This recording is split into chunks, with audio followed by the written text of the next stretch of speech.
जी अमरीश जी। भाई मेरा तो आज आपसे पहली बार फेस टू फेस मिलना हो रहा है और मेरी बहुत इच्छा थी कि भाई आप एक बार आएँ और मिलें, हम लोग बातचीत करेंगे। तो अभी का टॉपिक रखते हैं हम कि अभी जैसे हम सारा प्रयास कर रहे हैं, तो इसमें आपको क्या लगता है कि अभी कुछ और अपने टीम के लेवल पे हम कुछ और संशोधन करें या कुछ ऐसा? थोड़ा अपने विषय में रखो आप थोड़ा। हाँ अभी मतलब। तक के ऑब्जर्वेशन 2019 से यहाँ तक की यात्रा आपकी रही है, हाँ तो क्या क्या आपको और चेंजेस होने की ज़रूरत है कि भाई? देखिए, मोटा मोटा तो ये हम लोगों का जो मतलब अप्रोच है कि ऐसा एक दर्शन होना चाहिए समाज में जो लाइफ एफर्मिंग हो, माने जीवन उन्मुख हो, हुँ, है ना। मतलब जीवन पलायनवादी ना हो, और जो वास्तविकताएं हैं हमारी, उससे डील करने के लिए वो हमें इनेबल करे, हमको सबल बनाए, और वास्तविकता की ऐसी एक पिक्चर प्रेजेंट करता हो जो ज़्यादा रीजनेबल लगे मॉडर्न साइंटिफिक डेवलपमेंट की जो भी हिस्ट्री रही है, और जो प्राचीन काल से जो डेवलपमेंट हो रहे हैं, जो कुछ भी अब तक हमने सोचा समझा है, उसको काइंड ऑफ समराइज करते हुए, उससे जो हमारी विभिन्न प्रकार की समझ डेवलप हुई है विभिन्न प्रकार के एंगल से, है ना, तो उस सबको ध्यान में रखते हुए वो दर्शन एक प्रेजेंटेशन रखे, और उसमें जगह हो, स्पेस हो विभिन्न प्रकार के डाइवर्स व्यू पॉइंट को अपने में समाहित करने की, हुँ, और आगे के ग्रोथ की भी पॉसिबिलिटी हो। ये दोनों बातें उसमें होनी चाहिए। और उन सबको देखते हुए एक मेन बात जो मैं बोलना चाहता हूँ कि ये जो प्रकृति है और जो सिस्टम्स हैं, सोशल सिस्टम्स भी हैं, इसमें बहुत ज़्यादा कॉम्प्लेक्सिटी होती है। और कॉम्प्लेक्सिटी का मतलब ये होता है कि आप सिर्फ एक पार्ट को समझकर प्रकृति का या जीवन का या समाज का आकलन नहीं कर सकते। पार्ट्स के बीच के इंटरेक्शन से बहुत टाइप के फिनोमिना और पैटर्न्स प्रोड्यूस होते हैं। तो कॉम्प्लेक्सिटी थ्योरी उन पैटर्न्स को समझने का प्रयास करती है। तो जो जब भी कोई हम लोग पॉलिसी बनाते हैं या कोई भी विचार प्रस्तुत करते हैं, कोई भी चेंज की बात करते हैं, वो इस समझ के साथ होनी चाहिए कि यहाँ एक कॉम्प्लेक्स डायनामिक्स चलता है निरंतर रूप से, जो हमारे परस्पर इंटरैक्शन से अपने बीच में और प्रकृति के साथ वो नए नए चीज़ों को वहाँ मतलब उसका प्रस्फुटन होता रहता है। तो इस समझ के साथ हम लोग आ, विभिन्न प्रकार के अप्रोचेस को अपने में समाहित कर पाएँ और उससे कुछ व्यवहारिक निकाल पाएँ और वो जीवन उन्मुख हो। ये बेसिकली हमारी दिशा होनी चाहिए। जैसे आप ये अभी रख रहे हैं कि प्रकृति में मतलब विभिन्नताएँ हैं बहुत सारी, तो क्या ये अनिवार्य शर्त है कि दर्शन भी विभिन्न होंगे? मेरे ख्याल से इसमें दोनों बातें होनी चाहिए। एक ये कि एक ओवरऑल प्रस्तुतिकरण तो एक ही जैसा होना चाहिए, हुँ, लेकिन उसमें आ, बहुत सारे डिफरेंट एंगल को समाहित करने की उसमें कैपेसिटी होनी चाहिए, है ना। तो ये मेरे ख्याल से ऐसा है कि हर व्यक्ति का अपना लाइफ को और अनसर्टेनिटी को डील करने का एक अपना एक ढंग होता है, जैसे हर एक जीव का होता है। हुँ, अब एक इकोसिस्टम में हर एक प्रकार के जीव होते हैं, और वो अपने अपने अप्रोचेस बनाते हैं अनफोल्डिंग अनसर्टेनिटी को डील करने के लिए। हुँ, और वो कहीं ना कहीं जाके जब सेटल होने लगते हैं, तो पारस्परिक रूप से एक दूसरे को एक सहयोगात्मक संबंध में वो स्थापित हो जाते हैं। उसी प्रकार से अ, दर्शन भी निरंतर इवॉल्व करते रहना चाहिए, जैसे प्रकृति में हुँ, स्पीसीज इवॉल्व करते हैं। क्योंकि हमारी ऑब्वियसली अपनी ज़िंदगी को देखें और हिस्ट्री को देखें, आदमी की समझ बदलती जा रही है, हुँ, इवॉल्व हो रही है। और हम अपनी ज़िंदगी को भी देखें, 20 साल पहले जैसा सोचते समझते थे, अब जैसा सोचते समझते हैं, मैच्योरिटी आती है। तो ये दृष्टि हम लोग दर्शन में क्यों नहीं रख सकते? दर्शन में भी तो ऐसी जगह होनी चाहिए कि नए नए अप्रोचेस जो बदलते समाज, बदलती दुनिया, बदलती रियलिटीज़ को एकोमोडेट कर पाएँ, अपग्रेड हो पाएँ। अगर हम एक ऐसा दर्शन खोज रहे हैं जो एक बार खोज लिया गया, अब उसके आगे कुछ नहीं, तो हम वो स्पेस ख़त्म कर देते हैं नए सजीव स्ट्रक्चर्स, नए सजीव मीनिंग के कॉम्प्लेक्सिफिकेशन के उदय होने में। और ये प्रकृति में निरंतर चलता रहता है। तो इस अगर हम नए के लिए जगह नहीं बनाएंगे तो वो समाज जो है वो ज़्यादा टाइम वो फिर सरवाइव नहीं करेगा, उसमें जड़ता आने लगेगी, है ना? क्योंकि नई रियलिटीज़ को वो उसके लिए वो रेडी नहीं हो पा रहा है। और रेडी क्यों नहीं हो पा रहा है? क्योंकि वो एक ही समझ को फिक्स करके रख देना चाहता है कि ये हमने खोज लिया, हो गया, अब उसके आगे कुछ नहीं। ये डेंजरस है।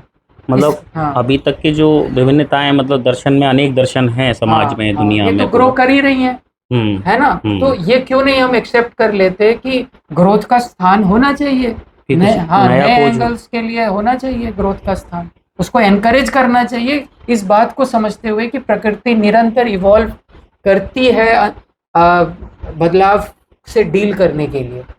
तो हमारी समझ में, समाज में हम क्यों घबरा जाते हैं नए टाइप के दर्शनों से? तो ये जो नए दर्शन को स्वीकार ना करना, ये पुरानी जो विभिन्नताएं चली आ रही हैं दर्शनों में, यानी किसी ने कुछ कह दिया, किसी ने कुछ कह दिया, किसी ने कुछ कह दिया, और उनमें आपस में कोई तालमेल जैसा नहीं बन पा रहा है, क्योंकि उनके नीचे ग्रुप बन चुके हैं बहुत सारे। हाँ, वो बन चुके हैं, और इसीलिए हम लोग ये प्रस्तुतिकरण रख रहे हैं कि दर्शन एक इवॉल्विंग चीज़ है, और वो खुद अपनी परंपरा में देख सकते हैं कि पहले किसी ने क्या बोला था और वो परंपरा कितनी इवॉल्व हो चुकी है। खुद उन्हीं के परंपरा में इवोल्यूशन हुआ है ना? जो इवन अगर हम विवेकानंद को देखें, औरोबिंदो को देखें, तो उन्होंने भी वेदांत में काफी सारे इम्प्रूव अपने वर्जन रखे, न्यू वेदांतिस्ट बोलते हैं उनको। तो ये एक स्वाभाविक प्रक्रिया है ना? लेकिन अगर हम इसको फिलॉसफी का ही पार्ट बना देते हैं, है ना, तो फिर ये इसको काफी स्पेस मिलेगा सृजनात्मक कार्य होने के लिए, क्रिएटिव काम होने के लिए। इतना रेजिस्टेंस नहीं फेस करना पड़ेगा किसी नए टाइप के अप्रोच के लिए। नए दार्शनिक जब आते हैं तो नॉर्मली क्या बोला जाता है कि पहले के इतने बड़े बड़े ज्ञानी हुए तो आप कौन हैं इनके मुकाबले, जबकि उस समय पे उनका ज्ञान वाजिब था, है ना? उस समय के लिए उपयोगी रहा उस समय वही खोज हुई श्रृंखला में, उसी श्रृंखला के कारण हम आज यहाँ पहुंचे हैं। तो ये कोई फाइटिंग वाली बात नहीं है कि वो बेवकूफ़ है, आप ज़्यादा इंटेलिजेंट हो, ये वाली बात नहीं है। ये श्रृंखला से इवॉल्विंग बात है, और ये आगे भी इवॉल्व होगी। समझ जो है निरंतर आदमी अपनी डेवलप हो रहा है इसमें, उसमें कई प्रकार की चीज़ें काम करेंगी, कई प्रकार की चीज़ें काम नहीं करेंगी, और यही प्रकृति में होता है। कई प्रकार की स्पीसीज आती हैं, वो कुछ ट्राई करती हैं, कुछ कॉम्प्लेक्सिफिकेशन काम करते हैं, कुछ नहीं करते हैं। वही बचते हैं जो ज़्यादा रेजिलिएंट हो पाते हैं, वही सिस्टम्स, वही तौर तरीके जो अनसर्टेनिटी को डील करने के लिए ज़्यादा सक्षम हैं, वही सरवाइव करते हैं।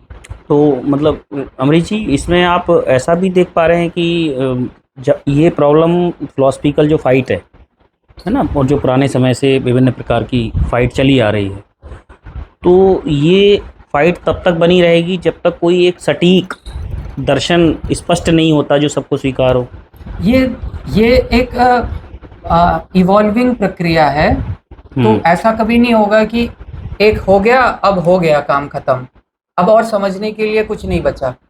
नहीं, जैसे ऐसा कभी नहीं होगा। ये वाली बात हम मतलब कैसे मतलब इसको डिफाइन करते हैं? क्योंकि जब हम जीवन जी रहे होते हैं, तो जीवन हर वक्त हर क्षण बदल रहा है, ठीक है, तो हम उसको गहरा गहरा समझते जा रहे हैं, है ना? क्योंकि रियलिटी चेंज भी हो रही है हमारे सहभागिता से।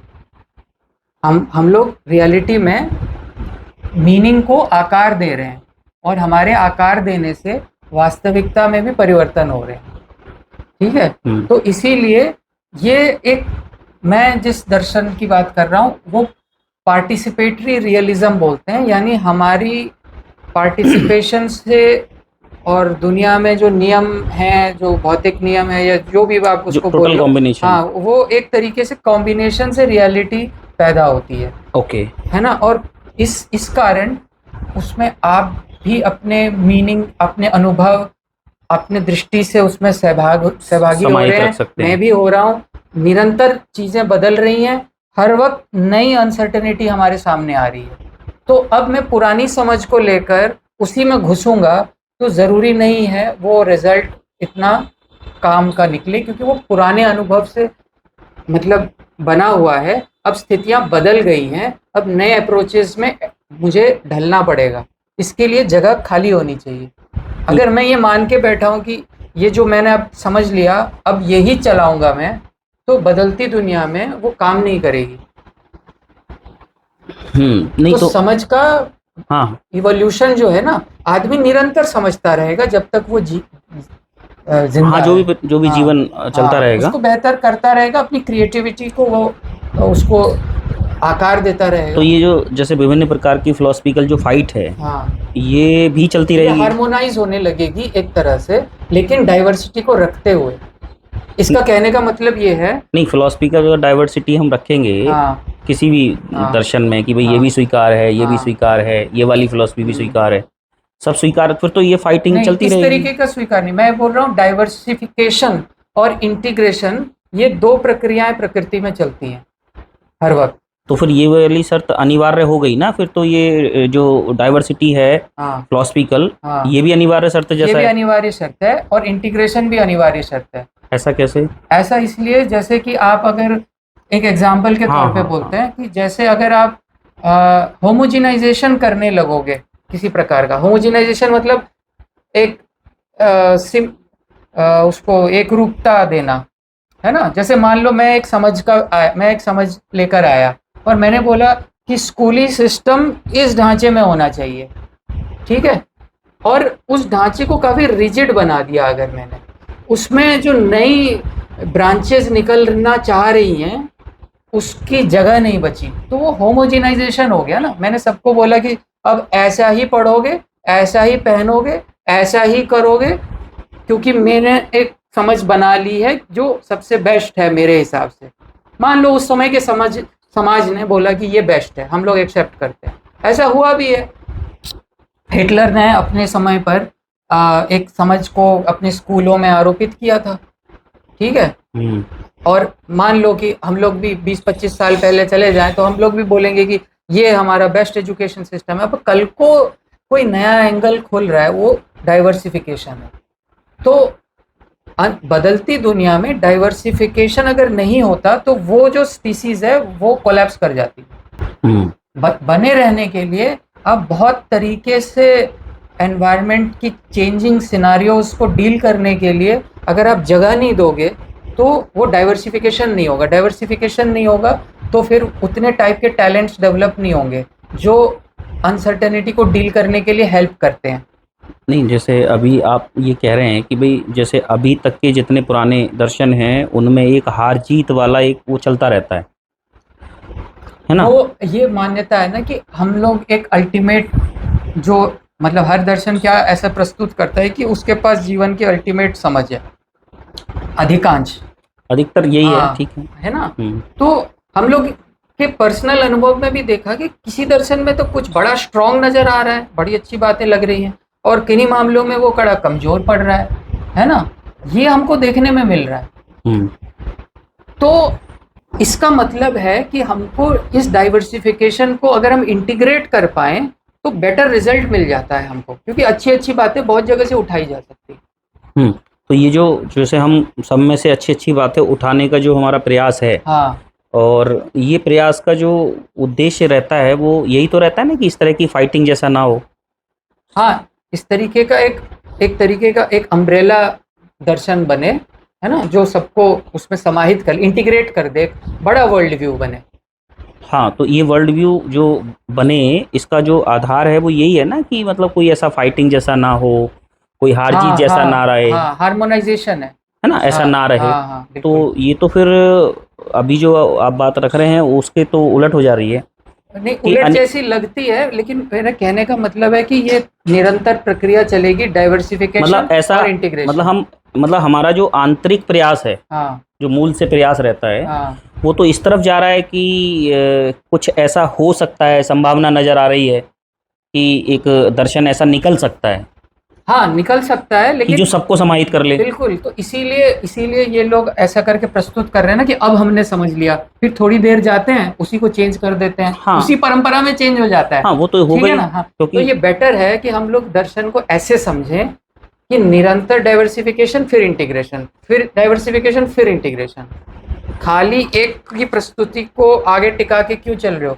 अलाउ करो, फिर इंटीग्रेट कर दो। मतलब फ्लेक्सिबिलिटी रखो सबको हाँ समाहित करने का, हाँ, ऐसा। बार बार करना पड़ेगा। तो आपको जैसे अपने जीवन में क्या अभी तक लगा है कि कोई ऐसा दर्शन आ सकता है, चाहे भले से आप ही लेकर आए या हम्म कोई दूसरा पर्सन लेकर आए, हम्म या कोई भविष्य में कोई पैदा हो, हम्म ऐसा क्या आपको अपने से कंफर्म होता है कि ऐसा दर्शन भी इस पूरे, मतलब वही मैं बोल रहा हूँ, निरंतर क्या होगा कि जैसे हम लोग मिल, कि कोई ऐसा दर्शन जो सही में सबको स्वीकार हो जाए, ऐसा हो सकता है क्या कुछ?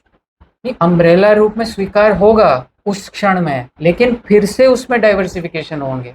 नहीं, वो तो होंगे, लेकिन हाँ, क्या और वो ज्यादा रिफाइंड वे में होंगे। मतलब फ्लेक्सिबिलिटी बनी रहेगी और आगे उसमें संशोधन चलते देखो, रहेंगे, अभी ऐसा? जैसे बड़ी बड़ी धाराएं हैं जो बहुत ही ज्यादा विरोधाभासी जा रही हैं, हाँ जब इंटीग्रेट हो जाएंगी तो हाँ एक उसमें रिफाइनमेंट आ जाएगी। ठीक है, हाँ। अब उस रिफाइनमेंट में फिर से डाइवर्सिफिकेशन होगा, अलग अलग ढंग होंगे रियलिटी को अप्रोच करने के लिए, हम्म। फिर से उसको समाहित किया जाएगा यूनिफाइड थ्योरी ऑफ नॉलेज के तहत। ये भी किसी दर्शन से निकली है थ्योरी?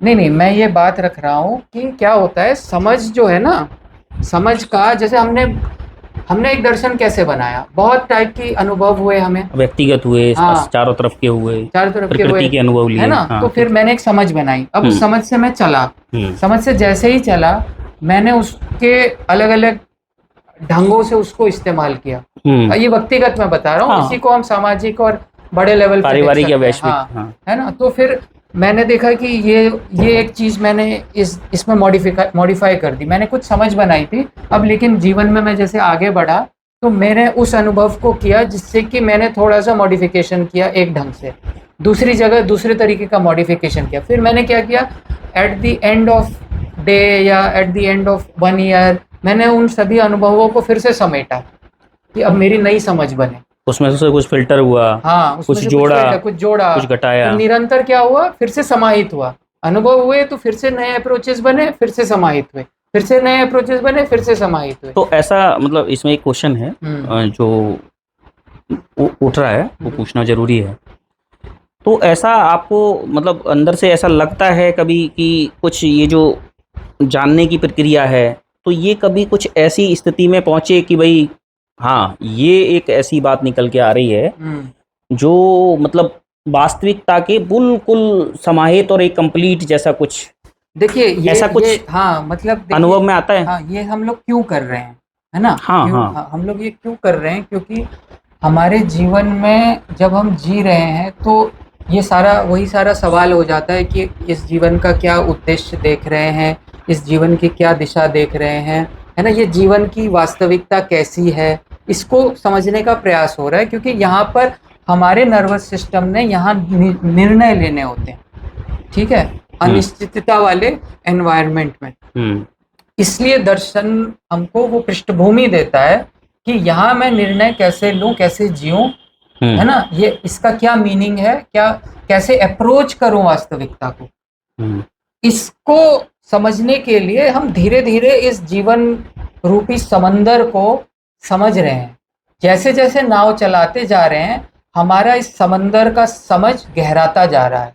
कई बार गलती करते हैं, कुछ समझ लेते हैं और फिर वो समझ जो है नए तूफान के सामने काम नहीं करती है। हम्म हर हर नई स्थिति जो है एक फ्रेश स्थिति है। तो ये करते करते मानव समाज रिफाइंड होता जाता है। रिफाइंड किस तरफ हो रहा है? हाँ, ये एक सवाल है। हाँ, रिफाइंड इस तरफ हो रहा है क्योंकि वो मतलब कंफ्यूजन की तरफ जा रहे हैं हम, या क्लियरिटी की तरफ जा रहे हैं, या हाँ, उस क्लियरिटी में कंप्लीट की तरफ भी जा रहे हैं?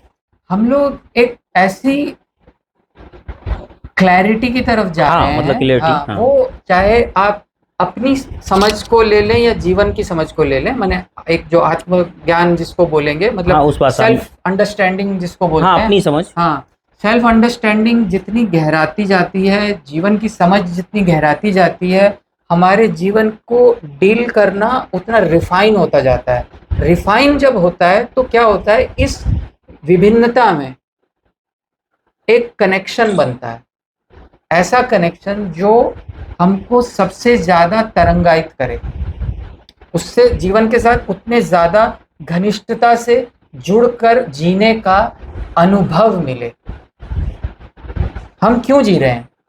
जीने के अनुभव के लिए एक प्रकार का अनुभव हम जो जी रहे हैं, मतलब उसमें सर्टन एक्सपीरियंस चाह रहे हैं, हम यहाँ पे अपनी जर्नी शेप कर रहे हैं, आकार दे रहे हैं, मीनिंग बना के, है ना।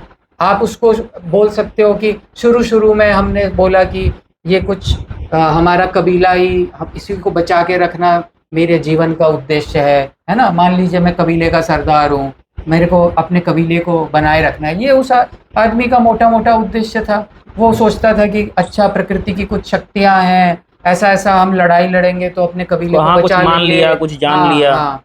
फिर वो धीरे धीरे कॉम्प्लेक्सिफाई होते लगा, राष्ट्र बनने लगे, है ना, और आइडियोलॉजीज बनने लगी, और उस हिसाब से जीवन को देखा जाने लगा। धर्म आए, फिलोसफीज आई, है ना,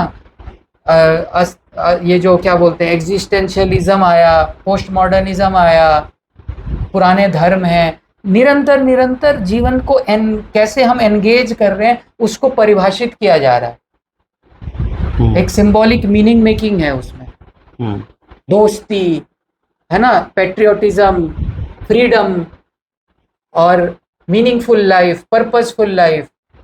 ये अगर जीवन में पर्पस नहीं है तो ज़्यादा पाया गया है साइंटिफिक रिसर्च में कि आपका जो है बहुत सारी बीमारियां होने का, अल्जाइमर होने का, प्रक्रिया शुरू हो जाती है। कोपिंग करने की जो क्षमता है वो बड़ी कमज़ोर हो जाती है। लेकिन जिसके जीवन में एक तरीके का एक मकसद है, वो आदमी ज़्यादा सक्षम होता है थोड़ी विषम परिस्थितियों को भी झेल जाने में। तो मकसद जो है ये दर्शन बार बार रिफाइन करते हुए जा रहा है। हाँ, और अभी तक जैसा आपकी चर्चा से भी समझ में आया कि कोई स्पष्टता वाली दर्शन नहीं निकल के आ रहा है, इसलिए पूरी सोसाइटी में विभिन्न प्रकार के ग्रुपिज्म और कंफ्यूजन और हार जीत वाली। हाँ, अभी ऐसी स्थिति है इस समाज की जो मैच्योरिटी की तरफ जाते वक्त ऑब्वियसली संघर्ष में जाएगी, मीनिंग के क्राइसिस में जाएगी। और इसी मीनिंग क्राइसिस को हम लोग और कई सारे और दार्शनिक हैं पाश्चात्य के भी, वो इस मीनिंग क्राइसिस पे काम कर रहे हैं। जो सबसे ज़्यादा आजकल के यूथ को जो बेचैनी महसूस हो रही है वो एक्चुअली में मीनिंग का क्राइसिस है। ये क्राइसिस, क्लियरिटी नहीं है कि करें तो क्या करें और क्यों कर रहे हैं। सार्थकता बड़ी, अपने से बड़ी कोई सार्थकता नज़र नहीं आ रही उनको। क्या हुआ कि जब मॉडर्न साइंस आया तो उसने रिलीजन को काफ़ी क्षति पहुंचाई, क्योंकि जो पुराने तौर तरीके थे बहुत सिंपल थे कि आप यहाँ पे कुछ करो, कर्म करो, आपको जन्नत नसीब होगी, या दोजत या हेवन या हेल या कोई स्वर्ग या नर्क, अच्छा या बुरा, या उस तरीके के बड़ी सिंपल स्ट्रक्चर्स थे। आप अनसर्टेनिटी को वैसे डील करते थे। लेकिन साइंस के डेवलपमेंट के बाद बहुत सारी स्टोरीज जो हैं ह्यूमन साइकोलॉजी से वो क्रैश कर गई। उस तरीके की हेवन की कल्पना अभी हम नहीं कर रहे हैं कि भाई यहाँ से जाएंगे तो वहाँ पर कोई अप्सरा नाच रही होगी, ऐसा करके नहीं कल्पना होती। लेकिन वो कल्चर में कहीं ना कहीं बसी हुई है। एट द सेम टाइम उसके प्रति डाउट हो गया है ना। डाउट जो पैदा हो गया तो अब मामला कॉम्प्लेक्स हो गया, क्योंकि लोगों को लगता है यार किसी को ठीक से तो पता नहीं है, अब कुल मिला के मेरी जिंदगी है, खाओ पियो मर जाओ, इससे बड़ा क्या है। तो ऐसा लगता है यार इस जिंदगी में इतने मेहनत कर क्यों रहे हैं। जो जिंदा दिली है, जो जद्दोजहद है ना, उसकी सार्थकता खोने लग जाती है। और जब वो साइकोलॉजिकली वीक होने लग जाता है आदमी, तो वो एंग्जाइटी उसको होने लग जाती है। तो अगर हम कोई उद्देश्य रखते हैं, जब भी मानव समाज में ऐसे उद्देश्य आए कोई परिवर्तन के, तो एकदम से आदमी जो है सारी मुश्किलों को पार करने के लिए वो उत्साहित हो गया। आज अपने जीवन में भी देखते हैं कि कोई ऐसी हमको पर्पस मिल जाता है तो कितना ज़्यादा हमको जोश आ जाता है। पर्पस बहुत ज़्यादा ज़रूरी है जीवन के लिए। और ये पर्पस का रिफाइनमेंट भी ज़रूरी है, क्योंकि हम ग्रो कर रहे हैं, मैच्योर कर रहे हैं। जैसे अभी तक जो जैसे राज्य चले या जो धार्मिक संगठन चले हाँ। या जितनी व्यवस्थाएं चली, मतलब अप्रत्यक्ष तौर से तो हमें उद्देश्य वही नज़र आ रहा है कि सभी अपने अपने लेवल पे अपनी प्रॉब्लम सॉल्व करते हुए नज़र आ रहे हैं, चाहे वो अच्छे तरीके से हो हाँ, या खराब तरीके तो से वो हो। मीनिंग के स्ट्रक्चर्स थे जो उस वक्त हमको समझ में आए, हाँ, है ना। अब वो स्ट्रक्चर जो है वो सैचुरेटेड होते हुए नज़र आ रहे हैं, सैचुरेटेड होते हुए है ना। नजर आ रहे हैं, अब वो चैलेंज्ड हो रहे हैं। और अब वो सैचुरेशन किस दिशा में मूव करे हाँ, और वो बना रहे और हाँ, एक सही दिशा मिले, हाँ, इसके लिए सब जगह थिंकिडेशन और हाँ, स्पष्टता और हाँ। नए नए आयाम तो खुल रहे हैं। हाँ, इसी के लिए हमको स्पेशली दर्शन में एक चीज है पोस्ट मॉडर्निज्म या पोस्ट ट्रुथ एरा, जिसको बोलते हैं कि कोई यूनिवर्सल ट्रुथ नहीं है, सबका अपना अपना सब्जेक्टिव ट्रुथ है। ये क्या हुआ, इससे क्या हुआ कि एक बड़ी क्षति पहुंची यूनिवर्सल मीनिंग को। हाँ, स्पष्टता का फिर वो गड़बड़ हो गई वहां हाँ, कि इसका कोई ग्रैंड पर्पस जैसा नहीं है बोल के, है ना, इस धरा का। से, जबकि ऐसा नहीं है। हम उस मीनिंग क्राइसिस को डील करने के लिए एक नए प्रकार के मूवमेंट चल रही है दर्शन के फील्ड में, जिसको मेटा मॉडर्निज्म बोलते हैं। हम्म मेटा मॉडर्निज्म ग्रैंड नैरेटिव बनाने का प्रयास करता है, लेकिन वो संभल के करता है, विज्ञान को ध्यान में रखते हुए, स्केप्टिसिज्म को रखते हुए, डाउट को रखते हुए वो आशा बनाने की कोशिश करता है। माने आप एकदम से बिलीव नहीं कर लोगे कि अब ये बोल दिया ना ये तो ये हो गया। आप उसमें संयम बरतते हो, विभिन्न प्रकार के पहलुओं को अपनाने के लिए जगह देते हो और एक ग्रैंड नैरेटिव बनाने की कोशिश करते हो जो जीवन क्यों जी रहे हैं उसकी एक पिक्चर प्रदान करे, जीवन उन्मुख दर्शन हो, लेकिन उसमें वो सावधानी भी बरतता है कि वो कहीं फिर से कोई ऐसी लोग कोई ना रह जड़ता ना आ जाए उसमें और कोई फिक्सिटी ना हो जाए जो फिर से डाइवर्सिटी को अलाउ नहीं कर रही है। तो ज़्यादा संभल गए हैं हम लोग, है ना, संभल गए, लेकिन प्रयास कर रहे हैं यहाँ मीनिंग रचने की, ग्रैंड मीनिंग्स की। मेटा मॉडर्निज्म को अगर दर्शक समझने की कोशिश करेंगे तो वहाँ के जो फिलोसफर्स जिस प्रकार का काम कर रहे हैं वो इसी प्रकार का काम है। तो हमको निरंतर अपग्रेड होना है, दर्शन को रिफाइन करना है, जीवन उन्मुख दर्शन बनाना है, डाइवर्सिटी को एनकरेज भी करना है, at the same time integrate भी करना है ना। क्योंकि आपकी समझ जो है, आप किसी एंगल से जा रहे हो, मान लो थोड़ा सा मेन स्ट्रक्चर से भिन्न है, हो सकता है कुछ सृजनात्मक कार्य हो जाए उससे, है ना। ये स्वतंत्रता देनी चाहिए हमें कि क्रिएटिव काम होता रहे, उसमें धाराएं निकलती रहें और फिर से उसको इंटीग्रेट कर लें। इसी से हमारा जो सभ्यता है वो और ज़्यादा रेजिलिएंट हो जाएगा, और ज़्यादा रिफाइंड हो जाएगा, है ना। और जो मेजर विरोधाभास है वो भी हट जाएंगे, क्योंकि हम इंटीग्रेशन भी कर रहे हैं ना। जो पुरानी चीजें उसको ढो नहीं रहे, खाली उसको फिल्टर भी कर रहे हैं, उसमें रिजेक्शन हाँ, चल रहा है कि चल ये रहा है यहाँ कि तक क्या ठीक काम है। कर रही है क्या नहीं कर रही है, इंटीग्रेट कर लिया। उसी इंटीग्रेशन में नए प्रकार के क्रिएटिव लोग आ जाएंगे, उनको एनकरेज किया जाए। आप ऐसा भी सोच पा रहे हो, ठीक है, देखते हैं कहाँ तक जाती है गाड़ी, है ना। उनको दुश्मन की तरह मत देखो ना, हाँ ठीक बात है ना। तो इससे क्या हो रहा है, एक ऐसी पृष्ठभूमि बन रही है दार्शनिक प्रक्रिया की जो निरंतर रिफाइन होते जा रही है और जीवन को सबल करते जाएगी। यही प्रकृति में भी दिखता है। प्रकृति इनिशियली बहुत कॉम्पिटिटिव होती है, धीरे धीरे डाइवर्सिफाई होती है, नीश बनते हैं उसमें, स्पीसीज जो है अपने इकोसिस्टम में पर्टिकुलर रिसोर्स एरिया को कैप्चर करती है और अंतर संबंध बनते हैं, सहयोगात्मक संबंध बनते हैं और वो ज़्यादा टिकाऊ होती है। कंपटीशन रहता है थोड़ा बहुत, लेकिन ओवरऑल इंटरडिपेंडेंट कॉम्प्लेक्स इकोसिस्टम ज़्यादा सर्वाइव करते हैं। तो हम लोग यहाँ पर सहयोगात्मक रूप से दर्शन को शेप करेंगे। मतलब आप ऐसा कह रहे हैं कि कंपटीशन जो है वो बाय नेचर है, ऐसा है क्या? नहीं, कंपटीशन नेचर में है। और इंसान जो है वो देख रहा है कि कंपटीशन जो है लेस एफिशिएंट वे है मैनेज करने का। और प्रकृति में भी क्या होता है, अल्टीमेटली यही होता है, लेकिन वो लंबा समय लेती है, लंबा समय लेती है कंपटीशन से कोऑपरेशन में आने में। नहीं, तो ये जो कोऑपरेशन हम कह रहे हैं तो हाँ। ये तो फिर पॉसिबल नहीं हो पाएगा कभी। नहीं, इंसान के केस में पॉसिबल हो पाएगा। क्यों?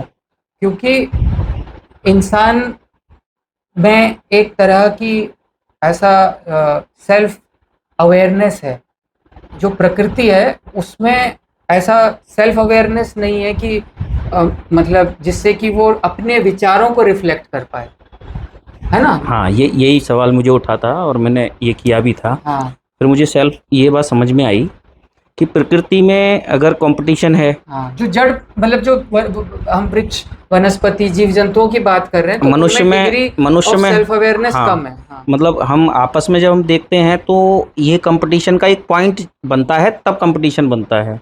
हाँ वरना मैक्सिमम हम एक दूसरे के कॉपरेशन में हाँ हाँ ही कोशिश करते रहते हैं, हाँ है ना। हाँ और कभी कभी क्या रहता है, व्यक्तिगत रूप से क्षति भी उठा लेते हैं, हाँ हाँ है ना, हाँ कि चलो भाई कॉपरेशन करते हाँ जाओ करते हाँ जाओ करते जाओ, वियर हाँ करते जाते हैं हम। हाँ कंपटीशन का एक लेवल बनता है हमारे अंदर का, जब एक बेस गड़बड़ाने लगता है तब एक फाइटिंग शुरू होती हाँ है ना। हाँ तो नेचर में यदि ऐसा है तो हमारे अंदर ये क्यों आ रहा है कि भाई ये हमें एक दूसरे का सहयोगात्मक स्थिति में रहना है?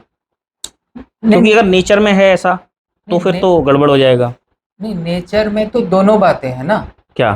कंपटीशन भी है और कोऑपरेशन भी है, ठीक है। अच्छा। सहयोग भी है और संघर्ष भी है। भाई जब रिसोर्स इनिशियली जब कोई इकोसिस्टम पनप रहा होता है और डाइवर्सिफिकेशन इतना हुआ नहीं होता है तो बहुत सारी स्पीसीज जो है सेम रिसोर्स पूल को पाना चाहती हैं, उसमें संघर्ष दिखता है। धीरे धीरे नीश क्रिएशन डाइवर्सिफिकेशन होता रहता है। हाँ, तो उसके हमें कारण नजर आते हैं ना कि किन स्थितियों में हमें सहयोगात्मक हाँ, स्थिति बन अब रही है और उसमें किन स्थितियों में हाँ तो कंपटीशन बन अब रहा है। उसमें कोई सेल्फ अवेयरनेस तो है नहीं, वो बहुत ज़्यादा इंस्टिंक्चुअल बिहेवियर है हमारे केस में, क्योंकि अब वो इसीलिए लंबा समय लेती हैं सहयोग में आने के लिए, ओके। है ना। और पूरी तरीके से थोड़ा कंपटीशन रह भी जाता है उसमें, वो एलिमिनेट नहीं होता क्योंकि वो सेल्फ अवेयर बीइंग्स नहीं है, मतलब जिनकी हम बात कर रहे हैं। अब इंसान इस श्रृंखला में जब आया तो वो सेल्फ अवेयर हुआ, उसने अपना जो अपने ऊपर वो रिफ्लेक्ट कर सकता है कि वो कैसे सोच रहा है, अपने एक्शन को वो चेंज करने की एजेंसी उसमें ज़्यादा है, प्रकृति में नहीं है ना। कोई जो जानवर है उसका अपने एक ढंग है, वो सालों साल लगेगा उसको अपने मॉडिफिकेशन करने में, लेकिन क्योंकि हमारा अंतःकरण है, हम सोच विचार कर सकते हैं, हम लोग ज़्यादा जल्दी चीज़ों को फिगर आउट कर सकते हैं। तो हमारा जो बेस तो है, इसका जो हमको इसका प्राकृतिक मेन एम क्या है कंपटीशन या कोऑपरेशन का, वो ये है कि मैं कैसे थ्राइव करूं, तो इस मैं एनर्जी एफिशिएंट कैसे बनूं। क्या कंपटीशन एनर्जी एफिशिएंसी है या कोऑपरेशन एनर्जी एफिशिएंसी है? आपको क्या लगता है कि इसमें कौन सा वाला जो तो बेस है वो मेरे ज़्यादा है? ख्याल से वो सिचुएशन डिपेंडेंट है, और मतलब ज़्यादा लंबे समय काल में अगर देखेंगे तो कोऑपरेशन ज़्यादा प्रभावी उपकरण रहता है। मतलब आपको भी हाँ अपने जीवन में, मतलब ये बात अपने दर्शन हाँ में भी आपको शायद ये बात स्पष्ट हुई होगी। हाँ बिल्कुल, जैसे मैं अकेले कुछ करूं और आपके साथ मिलके कुछ करूं तो आपका टैलेंट और मैं अपना टैलेंट एक सिम्बायोटिक कल्चर को देंगे, जन्म देंगे। जैसे आपने देखा होगा कि बैक्टीरिया लेवल पर या किसी जीव के लेवल पर एक प्राणी जो है दूसरे को सहयोग करता है जिससे उसको फायदा हो जाता है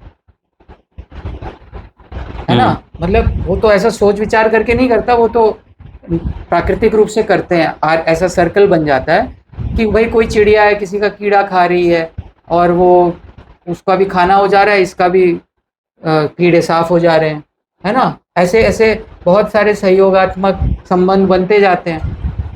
जो हाथी गोबर करती है उसमें काफ़ी सारा न्यूट्रिशन होता है तो दूसरे उसमें सरवाइव कर जाते हैं। मतलब इस तरीके के सहयोगात्मक चक्र बहुत सारे बन जाते हैं प्रकृति में, सर्कल्स, नेटवर्क। तो मनुष्य समाज में ये सहयोगात्मक जो चक्र है, इसके अंदर जो कन्फ्लिक्ट है और जो कंपटीशन है, इसको आप इस दर्शन में कैसे मतलब स्पष्ट कर पा रहे हैं कि भाई ये समाहित हो ही जाएंगे? क्योंकि अभी तक तो इस तरीके से नहीं हो पा रहा है।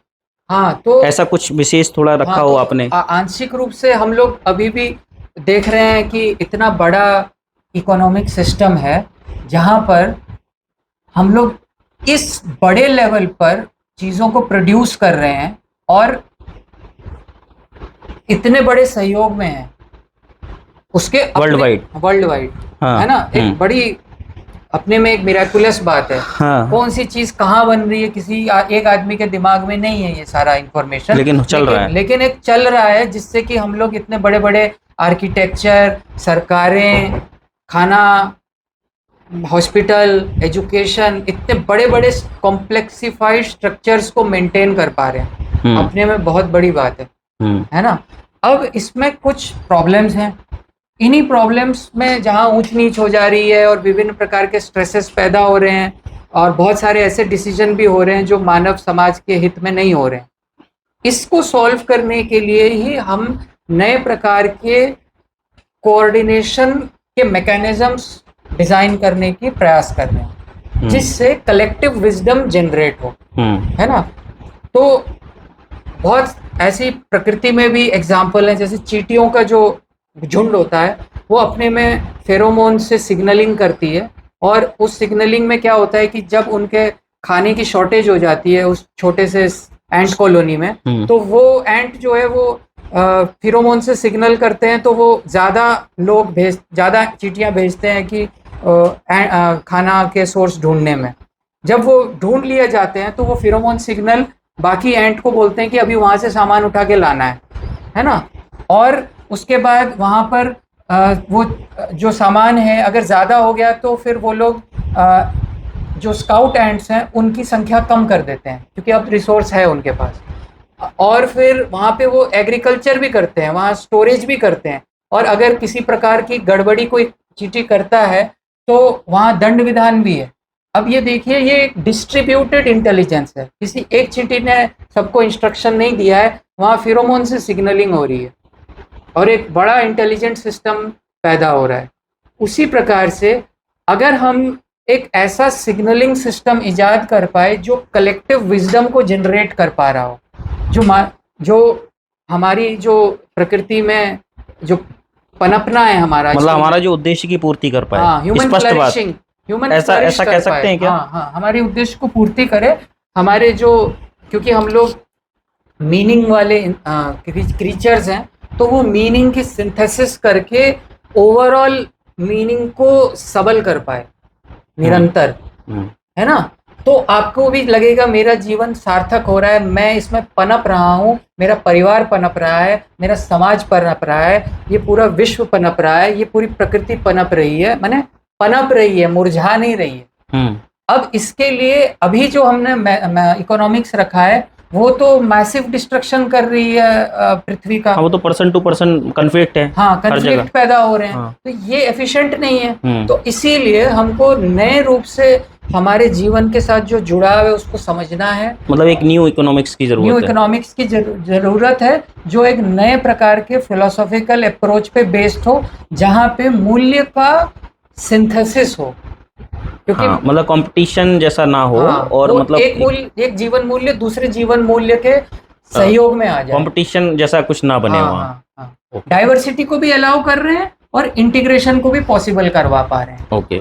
इसी के लिए मतलब ये मेरा भी प्रयास, मतलब व्यक्तिगत स्वतंत्रता भी बनी रहे। हाँ, और व्यवस्था की एक जो स्ट्रक्चर है वो भी बना रहे। हाँ, व्यवस्था का प्रारूप क्या होगा वो थोड़ा सोचने वाली बात है। वो किस प्रकार का होगा, जिसमें किस प्रकार की वो स्ट्रक्चरिंग होगी, जिसमें व्यक्ति जो है वो आप उसको जबरदस्ती फिट नहीं करवा रहे हो किसी तरह से, है ना। जैसे अभी हम लोग का अनुभव क्या है, स्कूल में जाते हैं तो हमको फिट करा दिया जाता है, काम में जाते हैं तो फिट करा दिया जाता है, फैमिली है वहाँ फिट। ये करो वरना आप जो है आप में गड़बड़ है ना। हाँ। ये ना होकर अगर हम स्ट्रक्चर नहीं रखते हैं तो फिर कोई इंटीग्रेशन भी पॉसिबल नहीं हो पाएगा, तो फिर तो भी आदमी अकेला पड़ जा रहा है। प्रेशर से हम किसी को नियंत्रित कर रहे हैं तो वहाँ से प्रेशर ही निकलेगा। हाँ, वो भी प्रेशर से आगे स्ट्रक्चर बनता जाएगा। तो प्रेशर ना करते हुए कैसे वो कंडीशन तैयार करें, प्रकृति को समझते हुए, मानव प्रकृति को समझते हुए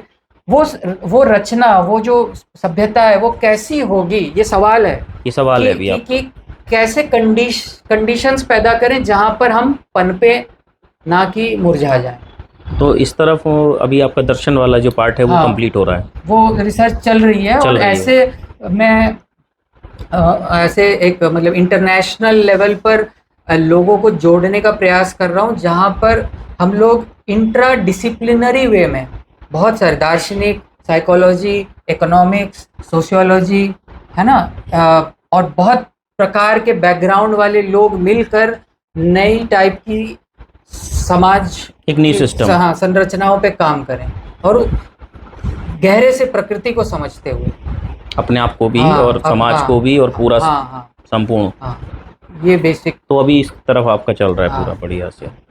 तो मेरी एक किताब आने वाली है, और वो मैंने अमेज़न में पब्लिश करी थी, लेकिन अब वो एक विदेशी फिलोसॉफिकल इंस्टीट्यूट है, स्काई मेडो इंस्टीट्यूट, उनके द्वारा प्रकाशित होगी। तो अगले साल शुरुआत में संभवतः वो पब्लिश हो जाए, एक कॉस्मोस ऑफ मीनिंग बोल के।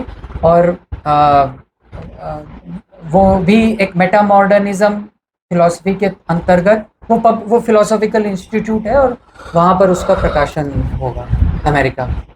अच्छा। हाँ, तो उसको फिर जब वो पब्लिश होगा तो मैं उसके बारे में और डिटेल में फिर आपको बताऊंगा। ठीक है। हाँ। वही मेरी एक फर्स्ट मीटिंग आपके साथ थी, जी, तो जी। मैंने सोचा कि एक बेसिक थोड़ी बातचीत हो जाए आपके साथ। और बाकी अभी टीम में और बहुत सारे लोग हैं जो अपने आप से जो जाना समझा, कुछ संशोधन, ये सब प्रक्रियाएं चलती रहनी बिल्कुल चाहिए, है बिल्कुल। ना। हाँ और ये अच्छी बात है। हाँ सभी जगह पे ये अगर प्रोसेस शुरू हो जाए हाँ तो अपने में भी चेकिंग हो जाती है, हाँ और ये भी समझ में आ जाती है कि दिशा कितनी और गहराई से समझने की ज़रूरत है, हाँ हाँ या कुछ गलत समझ लिया है तो उसको छोड़ने की ज़रूरत है, हाँ या कुछ और समझने की ज़रूरत है फिर रखने की ज़रूरत है।